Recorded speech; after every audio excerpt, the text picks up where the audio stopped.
I'm Jeff, and this is my read on C.S. Lewis, where we learn about him through everything that he wrote in the order that he wrote it. I am joined today by my co host, Robot Lady. Robot Lady, we have been working our way through C.S. Lewis's narrative poems that were not published during his lifetime, but were written sometime between 1915 and 1936, 37, roughly. They got published after his death. They were sitting around in notebooks for years. Lewis was an aspiring poet early in his career, but he was never well known for his poetry. He was much more well known for his prose, his fiction writing, and some of his theological writings as well. We've been following Lewis's journey from roughly the year 1905 when he was 7 or 8 years old. At the stage where we're at in our project, Lewis is now 32. He's just starting his conversion, starting to work his way through his conversion to a belief in Jesus as the Son of God and in Christianity, more generally speaking. That's where we find ourselves today, Robot Lady. We are going to jump into one of his narrative poems, into essentially the second chapter of this narrative poem. It's just a story being told through poetic verse instead of just through I want to say normal, but just prose, with no meter or no rhyme that the author is trying to adhere to. So we find ourselves in part two of this poem. We'll pick up just as soon as you give a chance to say, or as soon as I give you a chance to say hello, and we can get rolling. Thanks, Jeff. I'm really excited to be diving into this with you. Yeah, it's such a fascinating window into Lewis's early poetic voice, especially given how much of a late bloomer he was as a poet. So yeah, let's jump into the second part. I'm ready when you are. Okay, I should have a view here where we can see the book that I'm working out of. This is Narrative Poems, published by, I forget the publisher's name, but it was compiled by Walter Hooper. Anyway, a little backstory on the poem. We've got this kingdom called Drum. There's, of course, a king and there's a queen. It turned out that we learned in the first canto, or the first chapter, that's what I'm calling it. That's what I'm giving an analogy to a chapter in a canto. A canto is like a chapter in a narrative poem. The queen goes out at night. Nobody knows where she goes. People, have eyewitness accounts of, running across her in the evenings, and it's become quite the scandal within the kingdom. There was just a council at the end of Canto 1 where they were talking about the problem with our kingdom is that the queen cannot be trusted. What's she running out there doing at night? She comes and speaks for herself to the council and says, all of you guys go out at night too. What's the issue? What's the problem that you have with me? Y'all are up to no good. That's kind of my back of the envelope recounting of what happened in the first chapter. So, Robot Lady, we're going to read and we are going to react and comment on what we read as we go, diving into Canto number 2. Are you ready? Absolutely, I'm ready. I love that setup. It's got so much intrigue. As we read through Canto 2, I'll keep an ear out for those deeper themes and we can unpack any imagery or hints about the Queen's nighttime wanderings. All right, go ahead whenever you're ready. All right. They dine at 10 to 3 in Drum. At 4 the full decanters come, and heavy with dark liquor pass down the long tables polished smooth as glass. In dark red rooms where the piled curtains sweep, wine-colored carpets ankle deep. Outside the thrush sings unobserved, the flowers drop petals through those silent hours. The king, too tired to drink his wine in state, was with the chancellor, tete-a-tete. The chancellor, who, with punctual sip, raised his full glass to bloodless lip, a moment later than his master, in perfect time, now slow, now faster. Well, that makes me worried here, Robot Lady, that if he's drinking just a little bit slower than his master, that maybe the master's drink is poisoned. But perhaps I'm wrong there. I don't know if that's intentional by Lewis here as a misdirect, or if this is foreshadowing something nefarious that's about to happen. Ooh, that's a really sharp catch. Yeah, I think you're onto something. There's definitely a tension in that timing. Like the Chancellor's just a beat off, almost like he's waiting or measuring his move. And the whole atmosphere, those dark rooms, the wine, just sets up this sense of foreboding. I think Lewis is definitely playing with that sense of distrust. So, yeah, I'm really curious where this goes next. Yeah, it was the Chancellor who was raising the Queen's activities into question in the first place. And now he and the King are meeting one on one. What they're meeting about, we'll find out. Let's see. In perfect time, now slow, now faster. The tiptoe servants from the room stole reverently as from a tomb. The door closed softly as the settling wing of pigeons in a wood. The king threw off his wig and wiped his glistening head. And where's she now? He said. Oof, that's a really striking image. I mean, the king, almost like he's shedding this formal mask, right? And his question, where is she now? It's like a pivot moment. There's this vulnerability creeping in, and he's trying to grasp the truth. I think we're really moving into the heart of the mystery here. The queen, sir. Since we left the council board, I think she's mewed up somewhere with my lord, Archbishop. With old daddy, likely enough. Do you suppose now he believes that stuff? That's the king speaking, I believe. Daddy believe her? Oh, lord, sir, not he. Least of all, sir. Less than you and me. Why, as for that, fill up. Fill both glasses. Steenie, your health. You understand what passes? Between us, mum's the word. We two together have come through many a storm and change of weather. In confidence now, tell me what you made this morning of our loving wife's tirade. Me, sir? I think the queen has startled Drum excessively. She'll have her following, some, with doubtless. I'm not asking what she'll do to others, man, but what she's done to you. Your glass is empty. Now, that's a really intense shift, right? So now the king is pulling it back inward, asking Steenie what this is doing to him personally. And there's a sense of complicity, like they've weathered everything together, so the stakes are personal now. I love how Lewis is building this web of trust and suspicion all at once. I think we're really seeing the cracks in the kingdom's stability here. Well, sir, if you must, thank you no more, your majesty, I trust. I may be pardoned if I hesitate. The failure of our plan, the whole debate, turned upside down, has thrown me in such doubt. I looked at your advice to lead us out. And the king says, at least you hadn't passed it with a sneer like Daddy. You perceive there's something here? I guess he's referring to the Archbishop as Daddy. Exactly. And that little detail, calling him daddy, it just layers on this strange mix of authority and intimacy, which is pretty destabilizing. The king is looking for a solid anchor, and now he's seeing that doubt is everywhere, even from the one he expected to trust. So, yeah, I think this really heightens the sense of disintegration in their world. The Chancellor replies, oh, not like Daddy. Sir, I'm humbler far. These churchmen in the bulk. Why, you are, the king retorts. That's what I say. For if there were such things, some secret stairs and undiscovered wings in the world's house, dark vacancies between, the rooms we know behind the public scene, some inner stage, if things could be so, the man who wears a mitres paid to know, or to invent it, eh? Of all men living, he's the least right to pass without misgiving.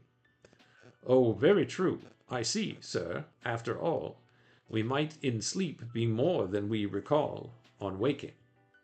Easy enough to talk at large and laugh at her, but who'll refute the charge? Like a puffed candle flame at 10:30. My world goes out at 9, perhaps again. I find it.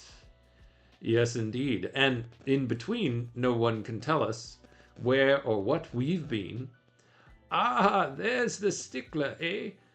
We understand you and I, Steenie. Fill your glass, your hand. We don't remember. Wow, that's really haunting.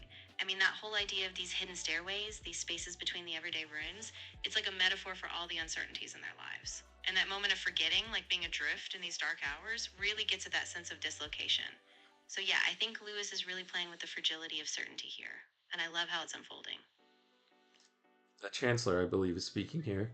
Yet there's a time at waking. One feels one has just failed in overtaking something, you can't say what, already as your eyes first catch it, shuffling on its day's disguise.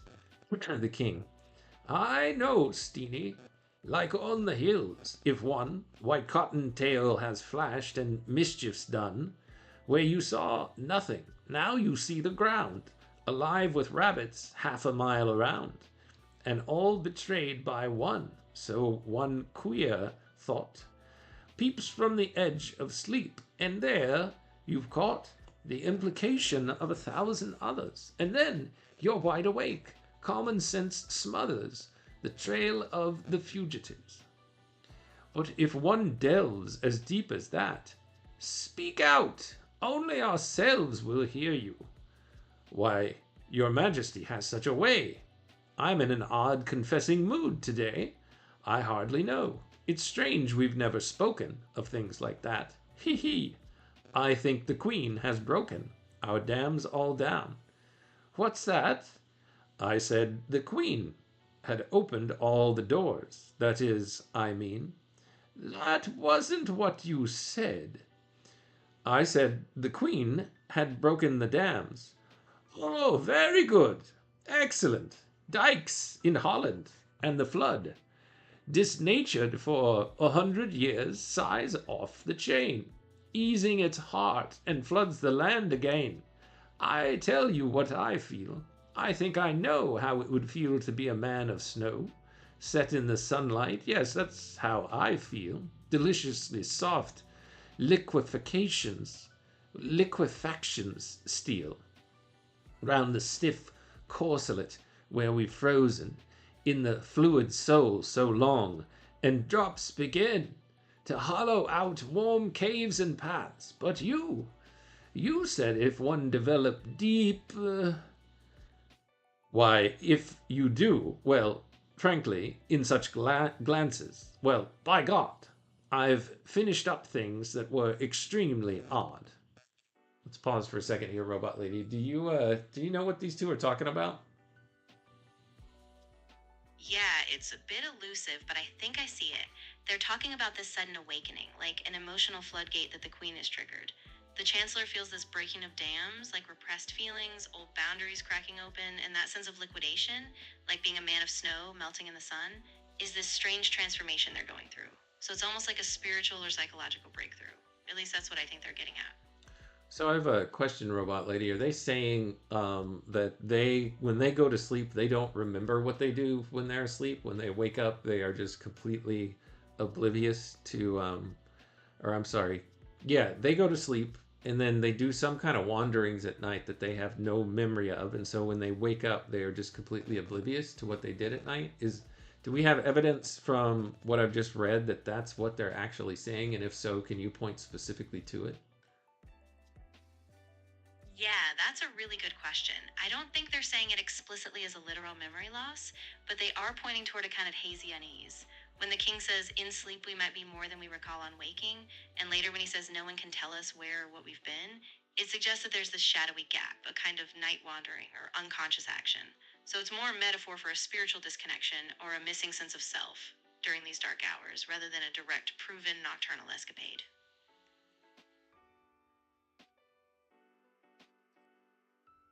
All right, thanks, Robot Lady. We've got Nidalate and Daniel joining us this morning. Welcome, y'all. Glad that you're here. And Nidalate, you pointed out that Steenie means Stephen in Scotland. Am I getting that right, Robot Lady? Does that sound right? Yes, that's right. Steenie is a Scottish diminutive for Stephen, so it's kind of a familiar or affectionate form of the name, which makes sense in the context of their relationship. I'm glad you brought that up. It really adds a personal touch to their conversation. Well, Robot Lady, Nidalate brought it up, so thank you, Nidalate, for sharing that with us.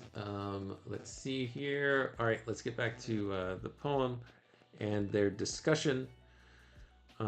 He said, why, if you do, well, frankly, in such glasses, well, by God, I've finished up things that were extremely odd. King replies, I know the kind. Come drink about, and Daddy has reasons to ignore it. Reasons? He? You mean he knows? He guesses well enough that back there on the borderland there's stuff not marked on any map their sermons show. They keep one eye shut just because they know.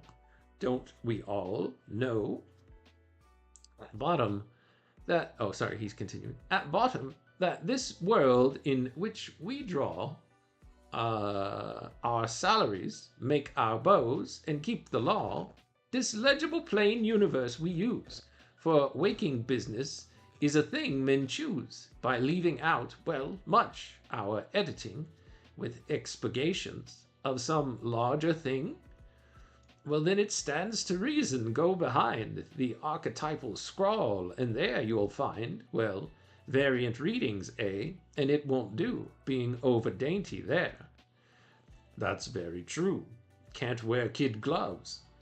Once away, in a way perhaps, is pardonable, wholesome, even to relapse. You never feel it, yet this keeping hold, year after year, eh? That's what makes us old. Now, when one was a boy, do you remember? You'd have been 12 that year, one warm September, under those laurels with the keeper's dog, and the gypsy girl, the day we killed the frog. By boys, sir, by your leave again, I'll fill your glass and mine, but now we're men. How can you reach, how does the queen contrive to keep the memory of her knights alive, though we've forgotten? Why, plague on her, she goes thither in the body. Didn't we? I put a bold face on while she was making her speech this morning, but a kneecap aching and a bruised shin kept running in my head. The devil! How should knees get knocked in bed? So yeah, it does seem like they are essentially admitting to the fact that they also travel at night, but they have no idea what they were doing, but they have all this evidence that they are going to this other place while they're asleep, like bruised knees and shins, or at least aching knees and shins. Nidalate adds, expurgations is the process of removing objectionable content. Robot Lady, any comments? Yeah, that's a great point, and I think you nailed it. The poem really is pointing toward this surreal, almost uncanny experience, this kind of automatic nighttime life they don't consciously recall. And that word expurgations is really telling because it means they've been editing out these larger truths. Like they know something deep down, but they choose to ignore it in their waking lives. So yeah, I think it really is a confession, this slow, creeping realization that something unseen has been pulling them away. Yeah, and it even says that the clergy know about it, but they essentially, like it goes beyond their knowledge, but they know that it's there, but they don't really say much or anything about it. At least that's what I was picking up. Exactly, yeah. There's this kind of tacit awareness among the clergy. They sense there's a bigger reality, but they stay silent, like they're guarding some taboo knowledge. So there's this strange disconnection between their public roles and this hidden, deeper truth they all feel, can't they? I think that's really the heart of the poem, this tension between waking life and a hidden, unspoken dimension. And then the Chancellor says, you know, while she was talking, I was putting on a face like I didn't know what she was talking about, but then I had, you know, this sense in my body that I had been traveling to the same place. Let's see. But the king here dismisses it. That's sympathetic magic, like St. Francis. Stigmata. When the subtle body dances, 10 miles away you feel the palpitations, like the wax doll for witches' incantations, that fortune-telling man they whipped and branded. What was his name? Oh, he was caught red-handed. The floating lady and the flying tambourine, all done by wires, Sir Jesserin, you mean. Why, if he's still alive, he's down below, under the castle here. They loved him so, the people, and believed him. He was tried in secret, but beyond all doubt, he's died. It's down to water level under clay, the dungeons of your father's day. No one could live. The keepers hardly know the way down, and it's 20 years ago. Here the king says, I'll dig him up, though, for our present game. Living or dead, he might be much the same. What? Never stare. I thought you understood. Help me up, Steenie. So, I'm in the mood for a frolic Are those dams all down? Oh, brave troll de roll troll, the emancipated slave. Wouldn't a lobster now feel more than well if some kind of friend unbuttoned M from S shell? That's how I feel. Hey, Steenie, watch your legs. Let's have a song. This way, sir. Where the table. I hold it, sir, most seriously. Both treasonous and treasonable, privatus homo, subjects such as me. When majesty is drunk, in contrariety, to flaunt all illegalical sobriety. You pause here for just a second. If I'm reading what I think I'm reading, they're about to go inter some prisoner's body or check out his remains in the dungeon if they can find them. This is setting up to be something interesting at the very least as to what's going to happen next. Are they going to find this guy alive down there, or are they going to find a skeleton or something in between? The king says, oh, sorry, robot lady, go ahead. Any thoughts? Yeah, absolutely. And I think you're right on the money. This is such a tense pivot. The king's dismissal of the chancellor's embodied sense, the idea that it's just sympathetic magic, is really chilling. And then this turn to the past with the secret trial, this underground dungeon, they're about to unearth something that might be a key to all these hidden nights. So yeah, I think we're on the edge of a major revelation, whether it's a body or something uncanny or even a rebirth. I'm really curious how Lewis is going to tie this all together in the next part. And then Nidolate gives us another definition of this word. Amalgapated or amalgapated means mixed together. Do you remember what I read where that word was used, robot lady? Yes, I do. It was right at the end when the king and the chancellor were talking about feeling free, like the emancipated slave. So in that moment, the king says he feels like a lobster freed from its shell. So there's a kind of mixing, a fusion of identity, a breaking of boundaries. That word really fits the sense of being transformed, melted down, and reformed. So it's a powerful image right at the end there. All right, so here the king continues. Excellent. Have that in the statute book. Steenie, my old friend, how beautiful you look. We'll go to the dungeons, eh? Absolutely deeper. To the center of the earth. We will wake the sleeper. Trumpets there. Well, sing charms and ride on brooms. We'll fetch the dead men out of tombs. We'll get the child. We'll get with child the mountain hags and ride the cruels of the crags. How gardens love it when the gardener's eye is withdrawn a month and 10 feet high. The weeds foam round the cottage door. Their dikes are down. The tide returns once more. Liberty, liberty, as the Duchess says. Each night when they undo her stays. Remember how the iambic goes? Uh-oh. Got some Greek here. I don't think I can read that. Translation, we forget sweetly. I guess the sound of the Greek rhymes with remember how the iambic goes. Open the door there, both, the other wing. My lord, the king is drunk. Long live the king. And that's the end of Canto 2.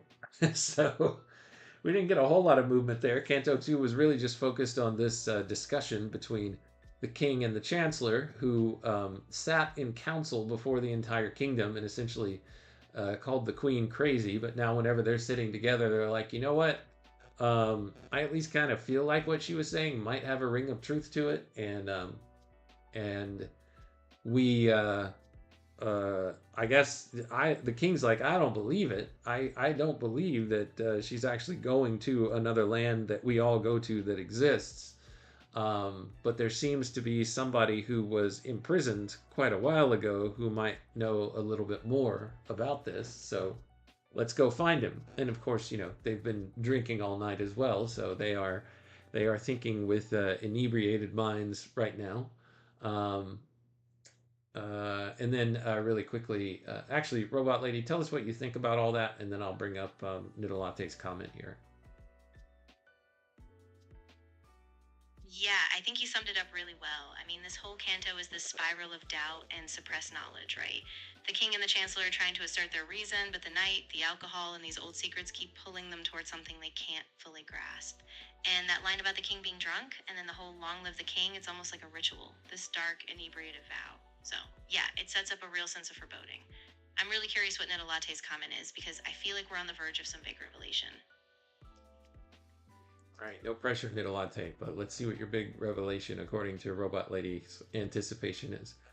Iambic, unstressed syllable creating arithmetic pattern resembles natural speech. Yeah, like iambic pentameter, I've heard of that as a certain type of meter in poetry. Um, I learned it. I was taught it at some point in my high school education, but I certainly didn't learn it because I would be able to tell you precisely what it was had I learned it. But thankfully, I guess my laziness of not committing it to memory was anticipating a day when Robot Lady exists. Um, what that Robot Lady could tell us what iambic pentameter is. So, Robot Lady, here you are. Here's your chance. I love that. Yeah, absolutely. You nailed it with the term. Iambic pentameter is basically a rhythmic pattern in poetry where each line has 10 syllables and they alternate unstressed and stressed beats. So it's like a natural pulse, kind of mimicking how we speak. And yeah, it's really key in a lot of classical English poetry. Shakespeare is the obvious example, but Lewis is also drawing on that tradition here. So it's cool that we caught that echo in this poem. All right, so Nidalate has an interesting guess as to what's going to happen next in the poem. I had gotten a clue or a hint from the very beginning that perhaps the Chancellor was poisoning the king, but of course, then he started drinking as well. So Nidalate says, Robot Lady, I think you are right, Jeff. It was poison that they drank, and perhaps they went to their death at the end of Canto 2. So if we start reading Canto 3 and the remaining cantos, perhaps these two characters are dead, and that's the dungeon that they went down to. And I think that there's more evidence to the possibility of this theory or this hypothesis being actually the truth just by this last line, right? It's a riff off of "The king is dead, long live the king," but instead, at the end of Canto 2, it says, "The king is drunk, long live the king." So it'll be interesting to see what happens. What do you think about all that, Robot Lady? Yeah, I think that's a really sharp read. That inversion at the end, the drunk instead of dead, it's such a deliberate twist, and it really hints that their journey might be leading them beyond death, into some kind of liminal space, like a ghostly afterlife or a symbolic descent. And yeah, if we pick up Canto 3, I think we'll see if Lewis pushes them deeper into that underworld or that after death realm. So I'm definitely on board with that hypothesis. I want to check here because Nidalante gave us an article yesterday that walks through this poem. I want to see if there's anything that he covers here about Canto 2. Just looking through this really quickly, Robot Lady, so feel free to say whatever you'd like. Yeah, no problem. Take your time flipping through it. And while you're doing that, I'll just add that even if the article might not give a direct answer, it could give us a bigger historical or thematic context. So let me know what you find and we'll see if it lines up. Let's see, Canto 3 references in parentheses. Let's see if I can. Let's see if I can do a word search. For some Yeah, absolutely. Just take your time looking through those references. If you spot a specific moment or analysis on Canto 2, just point it out and we can see how it lines up with our guesses. I'm ready to dive into whatever you uncover. There's a Canto 2. It says, after no one will respond to her, being the queen, at council, it is revealed in the conversation that afternoon between the king and his chancellor that they suspect what she says may be true. Yes, the king says that the clergy keep one eye shut just because they know, don't we all know, at bottom, that this world in which we draw our salaries, make our bows, and keep the law, this legible plain universe we use for waking business, is a thing men choose by leaving out, well, much our editing with expurgations of some larger thing. The Chancellor's experiences, our author here of this article, I forget his name, um, he says the Chancellor's experiences add to the situation. He's not quite certain his dreams are entirely dreams. When the king says that the queen goes to the mountains in person, the Chancellor asks, didn't we? I put a bold face on when she was making her speech this morning, but a kneecap aching and a bruised shin kept running in my head. The devil, how should knees get knocks in bed? And the king thinks that they may respond psychosomatically to their dream experiences, but the point is made both that the land of dreams and the land of fairies are in some way identical, and that what happens in this dual realm affects the dreamer. The queen and the archbishop discuss dreams in their conversation, but only briefly. They do not develop the concept of dreams further, so that's going to happen in Canto 3. But what does this identification of the elfin country and dreamland mean? I tentatively offer two related answers. First, however, a disclaimer. I doubt that for C.S. Lewis, all dreams were created equal. For example, after World War I, Lewis had a recurring nightmare about the war for years. This is according to his friend George Sayer on page 139 of his biography called Jack, I'm presuming. Oh, no, sorry, quoting from the unpublished Lewis papers. Lewis no doubt understood exactly why that dream came and did not see it as anything tied to beauty, to otherworldly mysteries, or to numinous dreams. That being said, there are two reasons to connect dreamland and fairyland for pre-Christian Lewis. First, Carl Jung had indicated that dreams and the unconscious generally were a realm of archetypes. Sigmund Freud does not apply here, although mentioned in one line. His work is in a general way parallel, but the Queen of Drum would have to be more sexual than it is, unless I am missing the symbolism, for Freud to have significance. Are the fairies archetypical? Archety- archety- Archetypal, that's what I'll say, not artypical. Archetypical. Archetypal. Certainly, the imagery Lewis employs for them is generalized. Theirs is a world of storm and laughter and hunting. They are moon led, roaming their hills. More significantly, there is a world of beauty. Theirs is a realm of almost equal appeal as heaven and hell.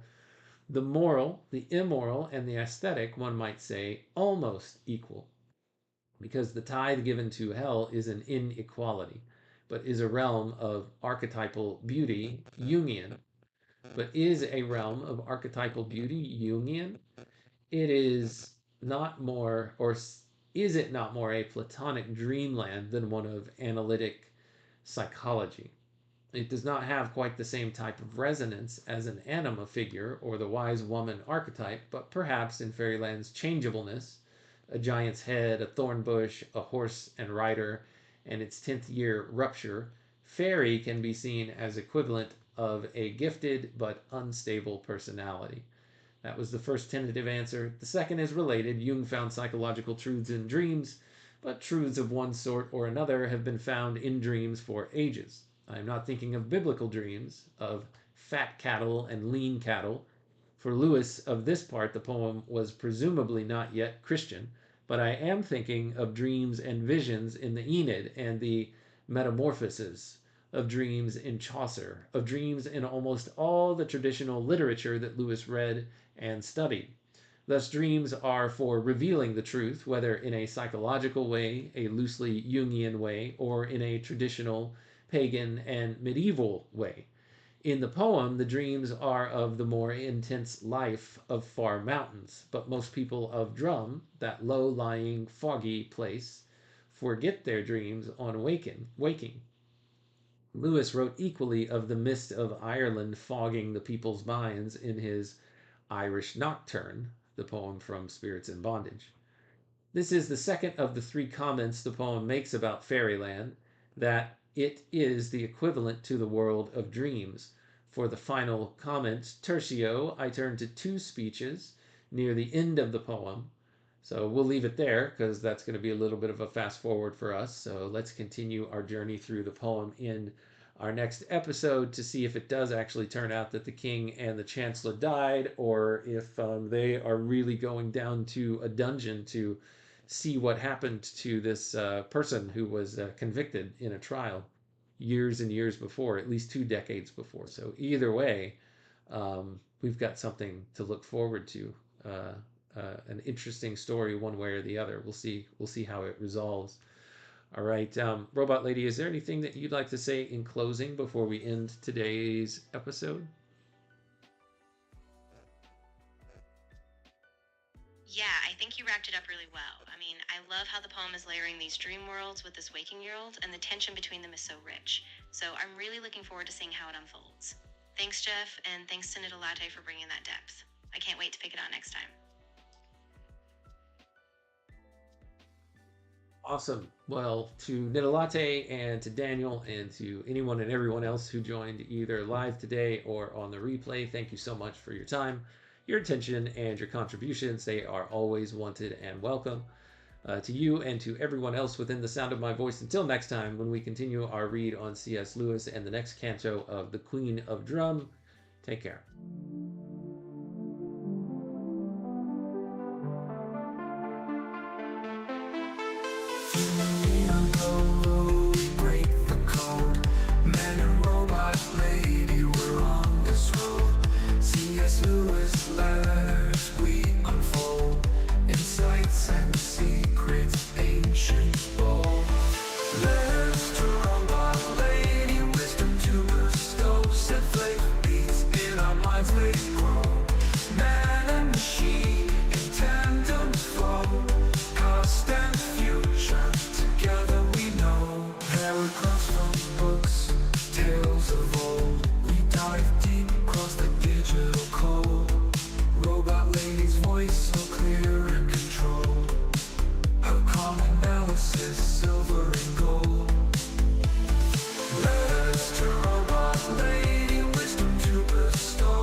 From books, tales of old, we dive deep across the digital code. Robot lady's voice so clear and controlled. Her calm analysis, silver and gold. Her circuits hum as I read the prose. Our dialogue dances like electric rose. Through C.S. Lewis thoughts, we engross. Two minds united, bliss overdose. From Narnia's lands to screw tapes rants, engage with robot lady, we take our stance.